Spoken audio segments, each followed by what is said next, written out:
여러분 안녕하십니까. 전주 볼리비아 대사 이종철입니다. 반갑습니다. 오늘도 한중남협에서 여러분들에게 중남미의 주요 뉴스를 요약 정리해서 전달해 드리도록 하겠습니다. 중남미 신종 코로나 감염증 확진자 수가 20만 명으로 늘어났습니다. 통계 사이트 월드오미터의 각국 집계를 종합하면 중남미 카리브해 국가들이 코로나19 사망자 수는 이날 20만 명 문턱을 넘었습니다.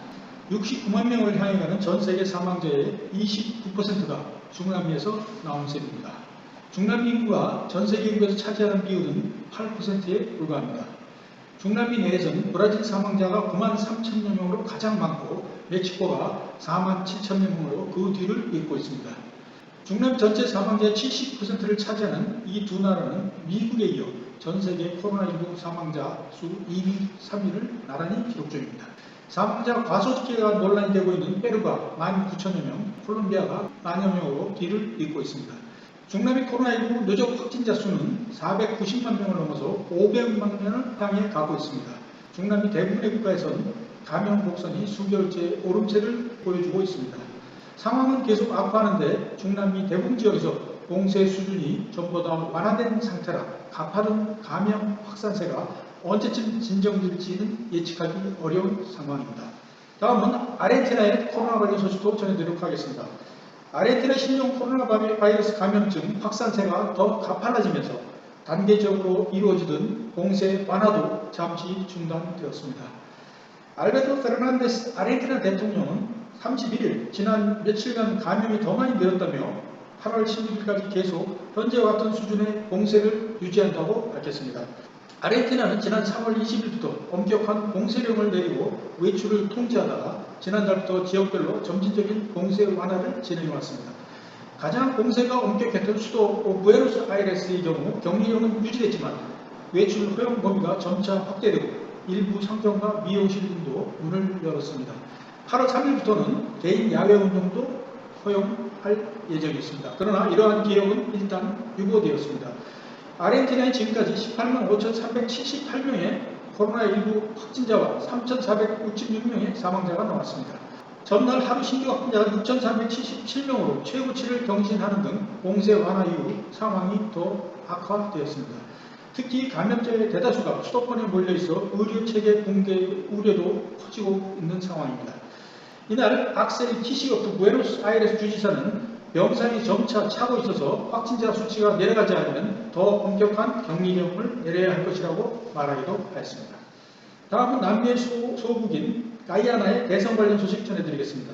남미 가이아나에서 대통령 선거가 치러진 지 5개월 만에 야당 후보의 당선이 확정되었습니다.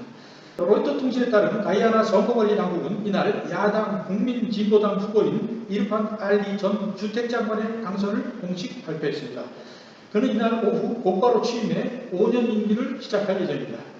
최근 석유 수출국 대열에 합류한 인구 80만 미만의 소국 가이아나는 지난 3월 2일 대선 이후 5개월간 혼란이 이어져 왔습니다. 선거 직후 데이비드 그레이저 현 대통령이 승리를 선언했으나 야권은 곧바로 부정 의혹을 제기했습니다. 국제사회의 감독 속에 이루어진 재검표에서는 야당이 승리한 것으로 나타났지만 그레이저 대통령은 쉽게 승복하지 않았습니다. 미국은 지난달 그레이저 대통령이 퇴진을 촉구하며 가이아나 정권 인사들에 대한 여행 제재를 발표하기도 했습니다. 그러나 오늘 야권 후보가 공식 취임함으로 이러한 혼란이 진정되게 되었습니다. 다음 브라질 경제 관련 소식 전해드리겠습니다. 신종 코로나 바이러스 감염증 충격으로 브라질의 공공부채 부담이 갈수록 늘어나면서 재정 운영에 적신호가 커졌습니다. 지난해 말 GDP 대비 공공부채 총액 비율이 75.8%였던 것과 비교하면 9.7%나 높아졌습니다. 코로나19에 대응하는 과정에서 정부 지출은 계속 늘고 있으나 경제활동 둔화로 세수가 감소하는 데 따른 결과입니다. 전문가들은 현재 추세가 계속되면 올해 말에는 GDP 대비 공공부채 총액 비율이 100%에 도달할 것으로 예상했습니다. 앞서 브라질 경제부는 이달 초 발표한 보고서를 통해 올해 GDP 대비 공공부채 총액 비율 전망치를 종전의 77.9%에서 98.2%로 높였습니다. 경제부는 이 비율이 2024년까지 97.8%에서 98.6% 수준을 유지한 뒤 2025년부터 점진적으로 하락하기 시작해 2029년에는 92.2%를 기록할 것으로 예상되었습니다. 경제부 관계자는 코로나19 사태가 정점을 지나면 충분히 관리 가능한 범위라고 밝혔습니다. 그러나 공공부채 부담이 커지면서 브라질 국가 신용등급 상향 조정은 당분간 기대하기 어려워졌습니다. 브라질 국가 신용등급은 지난 2008년에서 2014년 투자 등급을 유지했다가 2015년 말에서 2016년 초 재정 악화가 이어지면서 투기 등급으로 강등되었습니다. 브라질 국가 신용등급을 무디스는 BA2로 평가하고 있습니다. 등급 전망은 스탠더드 푸어스는 긍정적, 무디스는 안정적, 피치는 부정적으로 평가하고 있습니다. 다음은 멕시코 교육 관련 소식 전해드리겠습니다. 신종 코로나 바이러스 감염증 확산세가 이어지면서 멕시코가 새 학기를 TV 수업으로 시작하기로 하였습니다. 에스테반 목테수마 멕시코 교육장관은 3일 기자회견에서 아직 대면 수업의 여건이 갖춰지지 않았다며 오는 24일 시작되는 2020년에서 2021학년도 새학기는 일단 원격 수업으로 진행한다고 밝혔습니다. 목테수마 장관은 모두가 학교로 돌아가고 싶어 하지만 건강과 목숨에 대한 위험도가 여전히 높다며 인내심과 신중함을 가져야 한다고 말했습니다.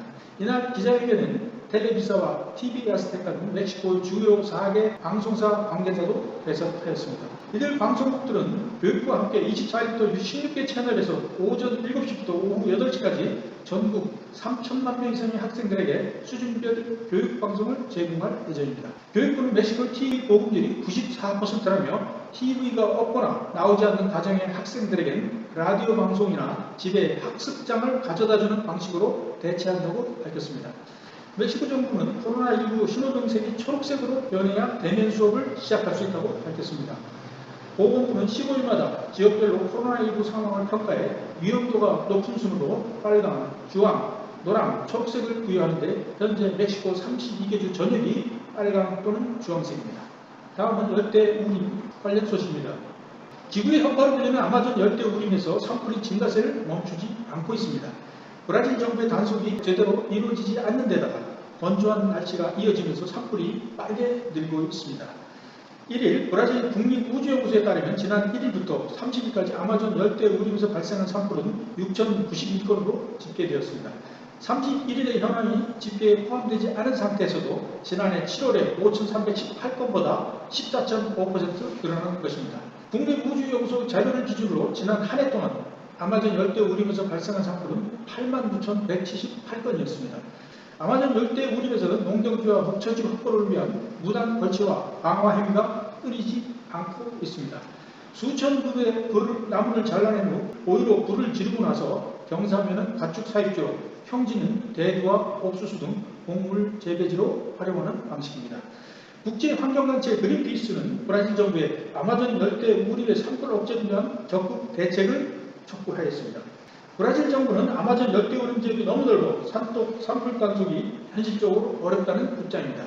자이르 보솔소나로 브라질 대통령은 지난달 23일 한 행사에 참석해 아마존 열대우림에서 발생하는 산불의 책임은 주로 원주민들에 있다고 주장했습니다. 그는 아마존 열대우림에서는 산불이 저절로 일어나지 않는다면서 원주민들이 산불을 지르고 있으며 그것은 그들의 고유한 문화라고 밝혔습니다. 마지막으로 아르헨티나 디폴트 소식 관련 전해드리겠습니다. 9번째 디폴트 위기에 직면한 아르헨티나가 마침내 채권단과 합의점을 마련해 채무 불이행 위기를 피할 수 있게 되었습니다. 3일 월스트리트 저널은 수시통을 인용해 아르헨티나 정부가 블랙록이 이끄는 채권단과 합의했다고 보도했습니다. 650억 달러 규모의 채무 재조정을 두고 채권단과 협상을 벌였던 아르헨티나 정부가 이날 최대 채권단과 잠정 합의점을 찾은 것으로 전했습니다. 소식통에 따르면 회수 조건을 달러당 55센트에 합의를 한 것으로 알려졌습니다. 협상 만료 시점을 하루 앞둔 시점에서 아르헨티나 정부와 채권단은 합의점을 찾은 것으로 보입니다. 아르헨티나 현지 언론의 경우 합의 조건이 54.8센트에서 54.9센트 사이로 전했습니다. 양측은 올해 4월부터 채무 재조정 협상을 시작한 이래로 수차례 협상을 연장해 왔습니다. 아르헨티나 정부와 채권단은 달러당 회수 조건을 놓고 의견차를 보였는데 아르헨티나 정부는 달러당 50센트를 요구했지만 채권단은 55센트에서 57센트가량을 요구해 왔습니다. 아르헨티나는 채무 재조정 협상이 진행 중이긴 하지만 사실상 디폴트 상태였습니다. 이자 등으로 지불해야 할 5억 달러를 갚지 않은 상황이었기 때문입니다. 그동안 아르헨티나는 벼랑끝 전술을 펼쳐왔습니다. 우즈만 장관은 채권단이 개선된 조건을 내놓지 않으면 국제통화기금과 구제금융을 협상한다거나 협상 기한을 6개월에서 8개월간 연장할 수 있다고 엄포를 놓기도 하였습니다. 어려운 경제 상황에 신종 코로나 바이러스 감염증까지 닥치면서 경제 상황은 더욱 악화되면서 곤란을 겪었습니다. 아르헨티나는 코로나19가 유행하면서 20만 6천여 명이 감염되고 3,800여 명이 목숨을 잃었습니다. 오늘의 소식 전해드렸습니다. 시청해주셔서 감사합니다. 안녕히 계십시오.